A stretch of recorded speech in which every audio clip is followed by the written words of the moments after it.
अब क्या हुआ कि मैंने कहा 1 रुपया ही नहीं है मेरे पास। बोले 25 लाख रुपए दे दे, फिर वो क्या बना देते हैं, सरपंच बना देते हैं। मैंने और बताओ कोई काम, यहाँ जयपुर में कोई काम है तो और से मैंने फोन काट दिया। फिर शाम को फिर एक बूढ़े आदमी का फोन आया कि यार 25 में क्या फर्क पड़ता है, घने ही कमाए गए वो। मैंने मेरे पास टाइम ही नहीं है। फिर एक का और फोन आया हमारे घर में से ही कि यार सीट भी आई है, ये वो काश। देखो, आम पब्लिक की बात जब कभी भी करो, सरकारी नीतियों की बात जब कभी करो, क्योंकि आप लोग भविष्य के अधिकारी हो, तो ये याद रखना, लोकतंत्र बहुत अच्छा है, लेकिन तब जब लोग पढ़े लिखे हो। अदरवाइज लोकतंत्र बन जाता है भीड़ तंत्र। जरूरी नहीं कि लोकप्रिय योजनाएं लोक कल्याणकारी हों।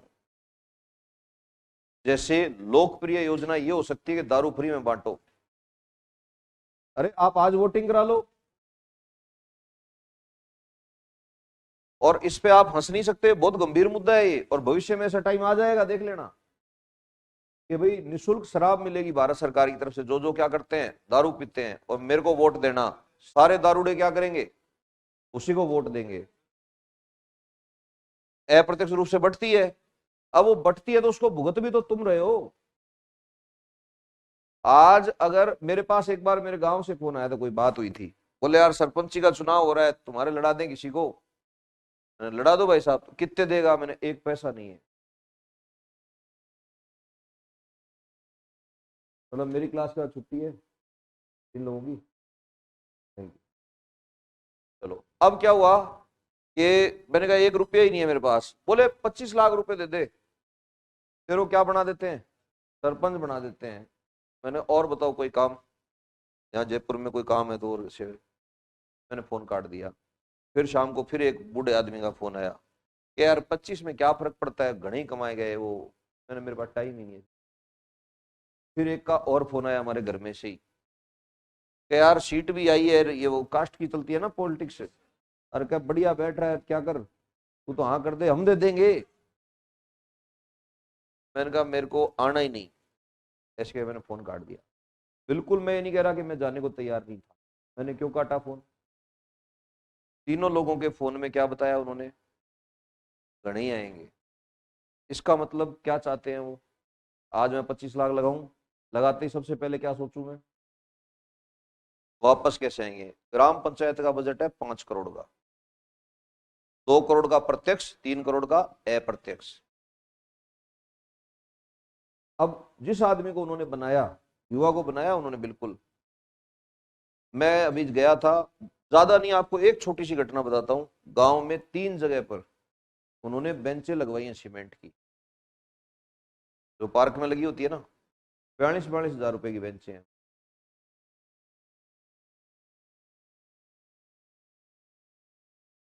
ऑन रिकॉर्ड 42-42 हजार की।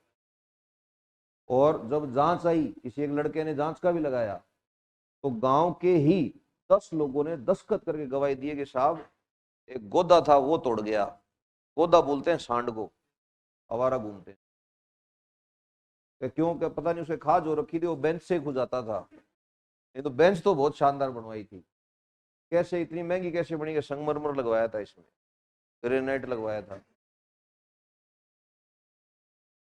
अब की बार नया गेम खेला है उसने, एक लॉन बनवाया बहुत बड़ा,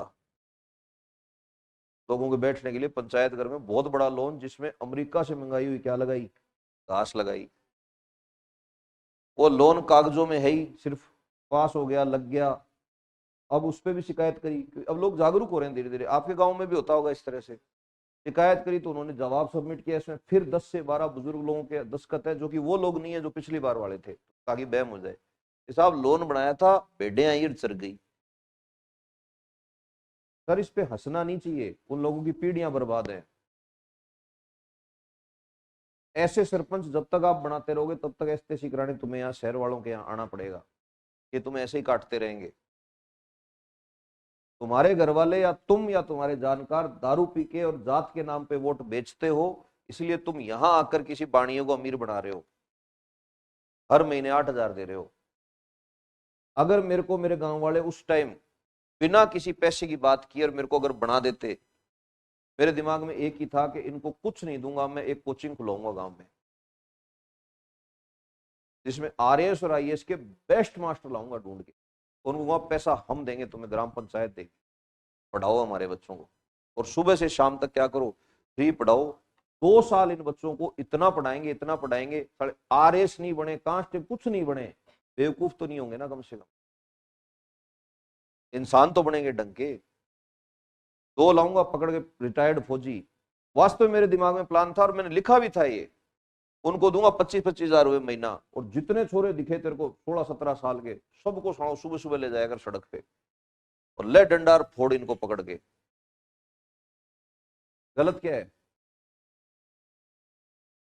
और फिर एक निकालो गूगल से नक्शा 1998 में गांव कैसा दिखता था, पता है ना, पुराने नक्शे निकल जाते हैं, और एक निकालो आज का नक्शा, और फिर पूछोगे ये पट्टे किसने काटे, इन सब पर लगाओ केस, भले मेरे परिवार का ही कोई हो, 420 के चलने चाहिए, मुकदमे इनकी संपत्ति करो जब्त। तो शासन बहुत अलग चीज है, पूरा नक्शा बदल जाता है दुनिया का। सेल्फ हेल्प ग्रुप होते हैं, एक स्वयं सहायता समूह, गुजरात में जाके देखना तुम, ताकत क्या है स्वयं सहायता समूह, हर गांव में इंडस्ट्री चल रही है। यहां भी आया था self help group model, Haryana में भी आया था, खा जाते हैं पैसा सारा, कुछ नहीं करते। तो ये छोटे स्तर से शुरू होती है चीजें, लेकिन इनके परिणाम बहुत गंदे होते हैं। हर गांव का बजट है ना 2 करोड़, तो यहां भी, अरे नहीं है क्या? फिर सिर में मारोगे क्या? वो जो आरसीसी की एक के ऊपर एक सड़क बनती जा रही है दोबारा, कभी ईंटें लगा देते हैं, फिर ईंटें उखाड़ के सीमेंट पटक देते हैं। एक जना हाथ ऊपर कर दो, गांव में कोचिंग है तो किसी के, बाकी सब छोड़ो, एक जना हाथ ऊपर कर दो, कभी मास्टरों को सरपंच ने अपनी शक्तियों का इस्तेमाल करते हुए ये कहो कि गुरुजी आज एक्स्ट्रा पढ़ाओ हमारे बच्चों को, उल्टा वो उनका समर्थन करेंगे जो मास्टर उनके चमचे हैं और पढ़ाना नहीं चाहते। मेरा बस चले, मैं पॉलिसी कर दूं, गांव का मास्टर गांव में रहेगा ही नहीं स्कूल में, उसको फेंको 20 किलोमीटर बाहर कम से कम। ये क्या करते हैं, हमारे गांव, हमारा भतीजा है, इसको स्कूल में लाओ साहब, वो ले आते हैं, भतीजा सिर पे कूदता है बाद में सबके, ना पढ़ता है ना पढ़ाता है। और गजब की बात, ऐसी व्यवस्था में कोई भी अमीर आदमी अपने बच्चों को नहीं पढ़ाएगा, पीछेगा किसका बच्चा? गरीब का। अमीर आदमी तो अपने बच्चों को वैसे ही नहीं भेजेगा सरकारी स्कूल में। अब वो जो पिसेगा गरीब का, वोट किसने दिया था गलत आदमी को? गरीब ने। किसके लालच में? दारू और पैसे के लालच में। 500 रुपए 1000 रुपए में ईमान बेचा है उसने अपना। अब समझ में आया कि अंग्रेजों ने सबको मताधिकार क्यों नहीं दिए थे। अंग्रेजों ने मताधिकार में क्या क्राइटेरिया रखा था कि जो आयकर देता है वही वोट देगा। कारण क्या था अंग्रेजों की इस चीज का? मानसिकता संकीर्ण थी या कुछ अलग सोच रहे थे? वो कह रहे थे कि नीतियां बन रही हैं यहाँ पर, और नीतियों की वैल्यू उसी को पता होगी जो क्या देगा, आयकर देगा। बाकी लोगों को तो वो नीति अच्छी लगेगी जिसमें फोकट में मिल रहा है उनको खाने को। इसीलिए हजारों योजनाएं आती है खत्म हो जाती हैं, आती हैं खत्म हो जाती हैं, आती हैं खत्म हो जाती हैं। तो ब्लॉकचेन टेक्नोलॉजी को डिले कर रहे हैं, और अभी तो देखते जाओ, इसको 10 साल और लागू नहीं होने देंगे भारत में ये।